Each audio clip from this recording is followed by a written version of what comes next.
বাংলাদেশে কি চলছে। আপনারা 3 মাস আগে হয়তো পেপার পত্রিকা খুলে দেখতে পারেন যে 3টা নতুন পার্টিকে নিবন্ধন দেওয়া হয়েছে। এর মধ্যে একটা পার্টি ভারতীয় জনতা পার্টির আদলে, হুবহু আদলে ওই ধরনের নীতি আদর্শ, মার্কাটাও সেই। তো এইসব নিয়ে কি আমাদের কি চিন্তিত হওয়ার সময় আসে নাই? এইসব নিয়ে কি কেউ প্রশ্ন তুলবে না? সেই পার্টিকে যখন ইনভেস্টিগেট করতে যাওয়া হলো, দেখা গেল যে রান্নাঘরের ভিতরে তাদের সেই অফিস অ্যাড্রেস দিয়ে রেখেছে। এরকম আরো বাংলাদেশ সুপ্রিম মানে কোন ধরনের বাছবিচার যে এখানে করা হচ্ছে কি হচ্ছে না, এই ধরনের দলগুলো নিবন্ধন পেয়ে যাচ্ছে, যদিও তারা আদালতের নির্দেশ নিয়ে এসেছেন।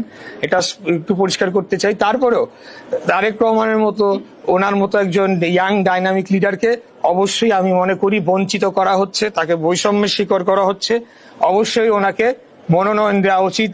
এবং আমি মনে করি এখন অনেকেই যারা মনোনয়নের জন্য দৌড়াদৌড়ি করছেন, নিবন্ধনের জন্য দৌড়াদৌড়ি করছেন, তার চাইতেও অনেক বেশি যোগ্য এবং জনপ্রিয় এবং ত্যাগী তারেক রহমানের আম জনতার দল। তো আমি তার প্রতি সমর্থন এবং তার কর্মী সমর্থকদের প্রতি সমর্থন জানানোর জন্য আজকে এখানে এসেছিলাম। আমি যে আরেকটি দলের কথা বলছিলাম যে ভারতীয় জনতা পার্টির আদলে করা, সেই পার্টিও কিন্তু আদালতের অর্ডার নিয়ে এসেছে, বিধায় তারা বাধ্য ছিলেন। আমাকে যেটা বলা হয়েছে যে আদালত তো নির্দেশ দেয় তার সাক্ষ্য প্রমাণের উপরে, তো রিপোর্টটা তো যেতে হয়েছে যে তারা সকল শর্ত পূরণ করেছে কিনা। যেটি আমি জানতে পেরেছি, নির্বাচন কমিশনের রিপোর্টে বলা হয়েছে তারা সেই শর্ত পূরণ করে নাই। তারপরেও কিভাবে তারা নিবন্ধন পেল?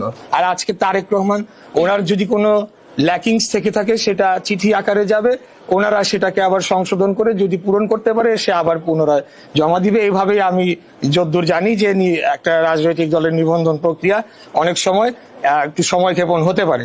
কিন্তু ওই সব দলগুলা কিভাবে রাতারাতি নিবন্ধন পেল এবং এটার পিছু উদ্দেশ্যটা কি, এই প্রশ্ন কিন্তু আমরা করছি না। অনেকগুলা প্রশ্নই আজকাল আমরা করা ভুলে গিয়েছি।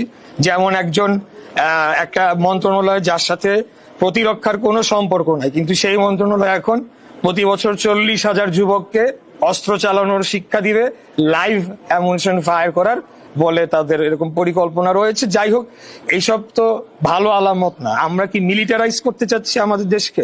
অবশ্যই আমরা শক্তিশালী প্রতিরক্ষা ব্যবস্থা চাই, কিন্তু তার মানে এই না যে যাদের বিরুদ্ধে গ্যাং পরিচালনার অভিযোগ রয়েছে তারা যে তাদের গ্যাং মেম্বারদেরকে সেখানে প্রশিক্ষিত করে ভবিষ্যতে আরো বড় কিছু করবে না, সেটার নিশ্চয়তা কে দিবে? তো আমি মনে করি আজকে সাংবাদিক ভাই বোনেরা, আপনারা 5 অগস্টের পরে পুরোপুরি স্বাধীন হতে পারেন নাই। আমি আশা রাখি যে ইনশাল্লাহ আগামী নির্বাচনের পরে আপনারা সম্পূর্ণ স্বাধীনভাবে কাজ করতে পারবেন। Thank you.